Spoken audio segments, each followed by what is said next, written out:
Hi, welcome back to my video. In this video, you are going to learn how to create a simple C++ program and how to execute it.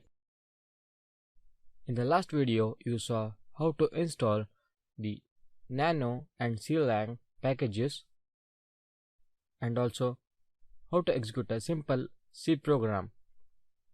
So now, in this video, you are going to see how to execute a simple C++ program. So basically, C++ introduces object-oriented programming language feature to C. It offers classes which provide the four features commonly present in OOPS, abstract, encapsulation, inheritance, and polymorphism. So now it's time to create a simple C++ program. I'm going to just type nano new.cpp.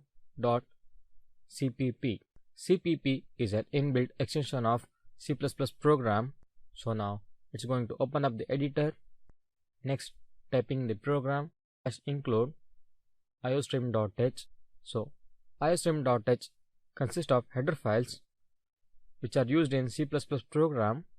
And next, typing int main, opening and closing flower bracket, then pressing enter, std cout, and next hello, I'm CPT.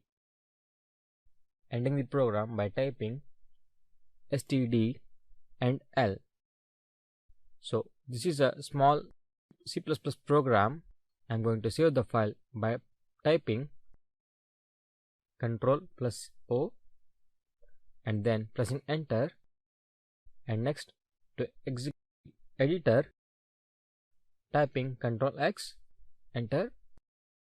Now coming back to my Termux, I'm going to compile my program by typing clang ++ new.cpp. I'm going to use ++ because it's a CPP program. Okay, it has successfully compiled. And next, typing ./a.out.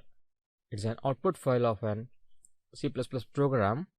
Okay, here comes the hello, I am CPT. So this is how you can create a simple C++ program in your Android Termux. You can make use of this and create bigger programs which can be used to create a MP3 player or any other applications. So that's all in this video. Thank you.